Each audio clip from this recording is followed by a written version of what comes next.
بسم الله الرحمن الرحيم.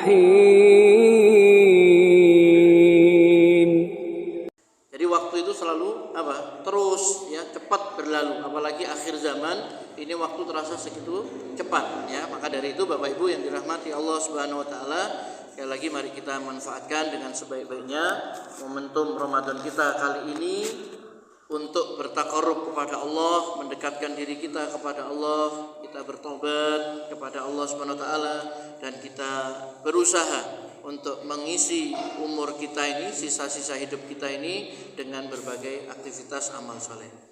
Bapak Ibu yang dirahmati Allah Subhanahu wa taala, Rasulullah sallallahu alaihi wasallam bersabda dalam hadis sahih yang diriwayatkan oleh Imam At-Tirmidzi, kata beliau, inna min ahabbikum ilayya wa aqrabikum minni majlisan yaumal qiyamah ahasinukum akhlaqan.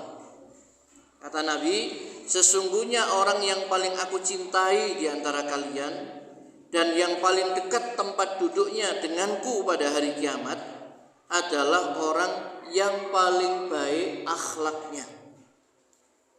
Bapak Ibu yang dirahmati Allah SWT, dalam hadis yang mulia ini Nabi SAW menyebutkan bahwa orang yang paling beliau cintai dan paling dekat tempat duduknya, maksudnya posisinya ya, paling dekat dengan Nabi SAW adalah yang paling baik akhlaknya.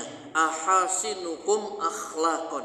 Siapa yang paling baik akhlaknya, dialah yang paling dicintai oleh Nabi, dialah yang paling dekat majelisnya, tempat duduknya dengan Nabi Shallallahu Alaihi Wasallam.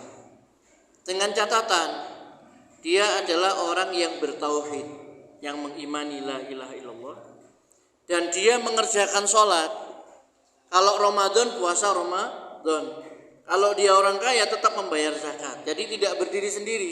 Oh, yang penting akhlaknya baik, tidak suka mengganggu orang, terus dia tidak sholat, tidak puasa, tidak zakat, tidak bisa kalau seperti itu ya.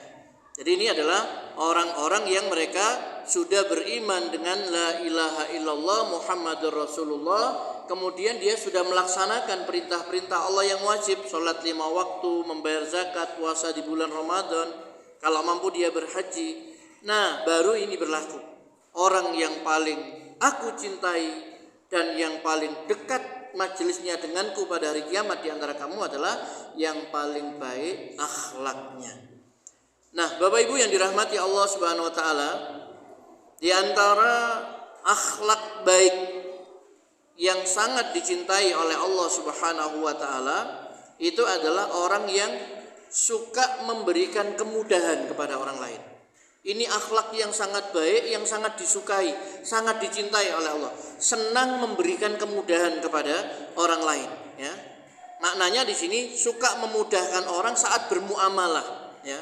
Mungkin saat dia membeli, saat dia menjual, saat dia ini membayar hutang dan lain sebagainya. Paling mudah, orang yang suka memudahkan orang. Inilah amal yang dicintai oleh Allah Subhanahu wa taala, dan dia termasuk satu di antara akhlak yang baik.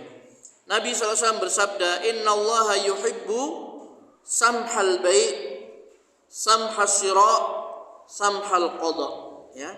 Sesungguhnya Allah Subhanahu wa taala menyukai kemudahan dalam penjualan, kemudahan dalam pembelian, dan juga pembayaran hutang maksudnya.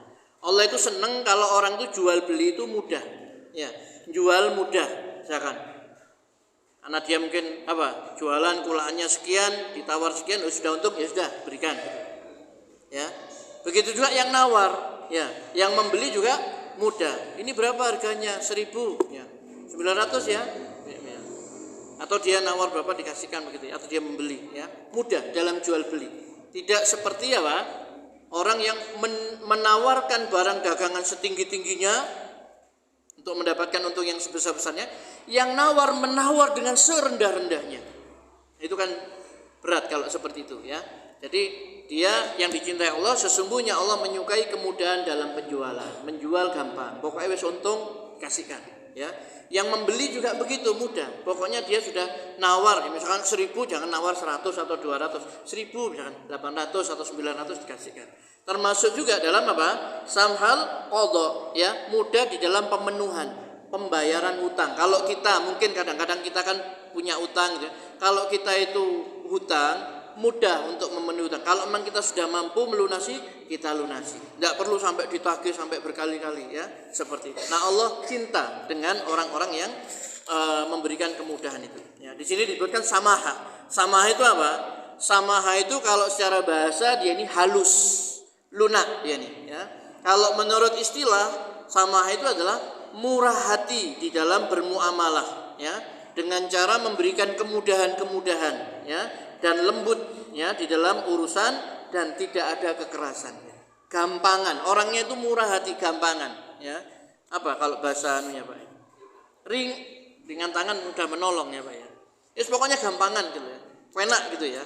Jual beli dengan orang begini enak, gampang, ya, seperti itu. Nah, Bapak Ibu yang dirahmati Allah Subhanahu wa taala, agama Islam ini, ya, Islam ini adalah agama yang mudah, ya. Mudah, agama Islam agama yang mudah. Dan syariat-syariat Islam ini berdiri di atas apa? Asas kemudahan ini. Jadi Allah Subhanahu wa taala tidak ingin hambanya ini sulit. Allah itu menghendaki kemudahan, ya. Makanya yang dibaca yuridullahu bikumul yusra wala yuridu bikumul usra. Dan Allah Subhanahu wa taala menghendaki kemudahan bagimu dan tidak menghendaki kesulitan bagimu, ya. Jadi Allah itu menghendaki orang beragama ini mudah. Makanya Allah tidak pernah membebani manusia di luar kesanggupannya. La yukallifullahu nafsan illa wusaha. Allah tidak pernah membebani manusia ini, hambanya ini, di luar kesanggupannya, ya. Jadi banyak contohnya. Misalkan zakat itu wajib apa enggak, Pak? Zakat wajib. Kalau dia tidak mampu, masih tetap wajib? Enggak. Zakat itu wajib bagi orang yang mampu, yang kaya, yang hartanya mencapai nisab dan dia sudah haul 1 tahun.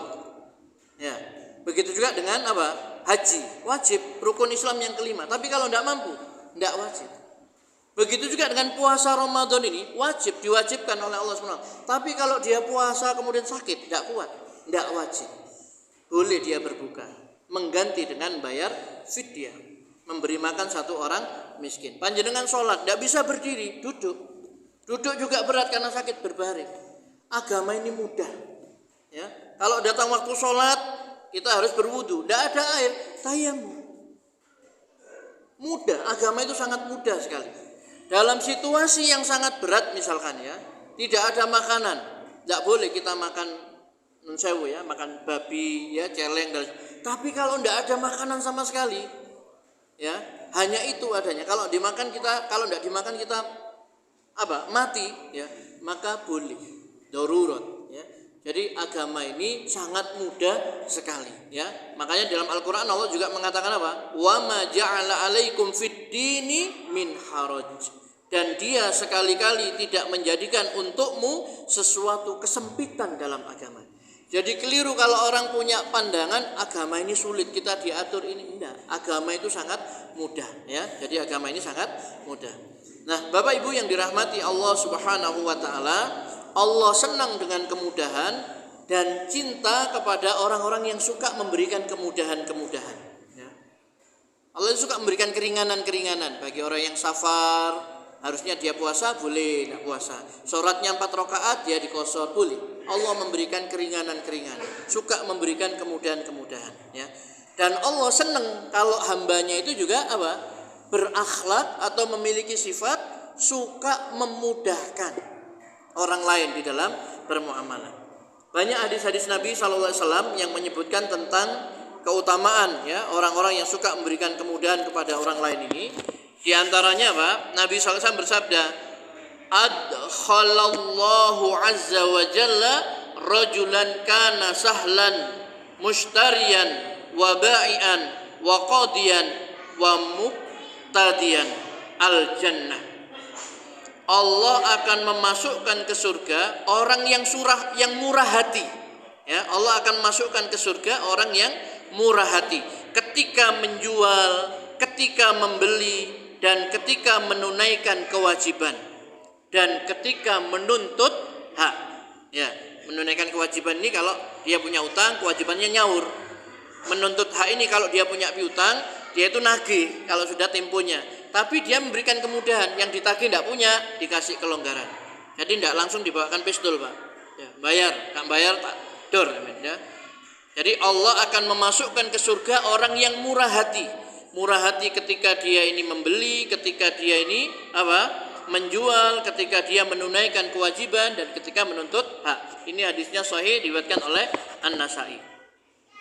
Kemudian dalam hadis sahih yang diriwayatkan oleh Imam At-Tirmidzi, ya, Nabi mengatakan, "Maukah kalian aku beritahu tentang orang yang haram masuk neraka atau orang yang diharamkan baginya neraka?" Jadi neraka haram menyentuh orang ini. Ya, orang ini tidak boleh masuk neraka, harus masuk surga.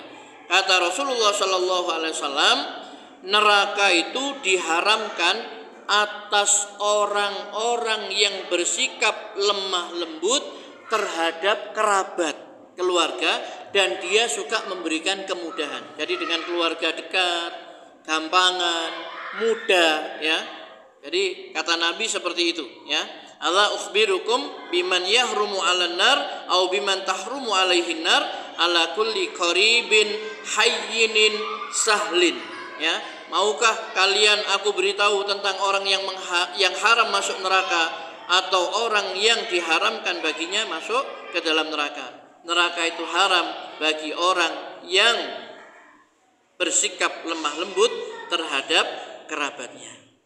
Terakhir, Bapak Ibu yang dirahmati Allah SWT, dalam riwayat Muslim, Rasulullah bersabda, barang siapa yang ingin diselamatkan Allah dari kesusahan-kesusahan hari kiamat, maka hendaklah meringankan orang yang sedang kesulitan atau menghilangkan kesulitan-kesulitannya. Hadis riwayat Muslim. Jadi orang yang lembut, orang yang muda, orang yang lunak, orang yang gampangan, suka menolong, suka menghilangkan, ini ciri-ciri penghuni surga. Surga itu akan dihuni oleh orang-orang seperti itu. Sedangkan neraka diisi oleh orang-orang yang bengis, keras, kejam dan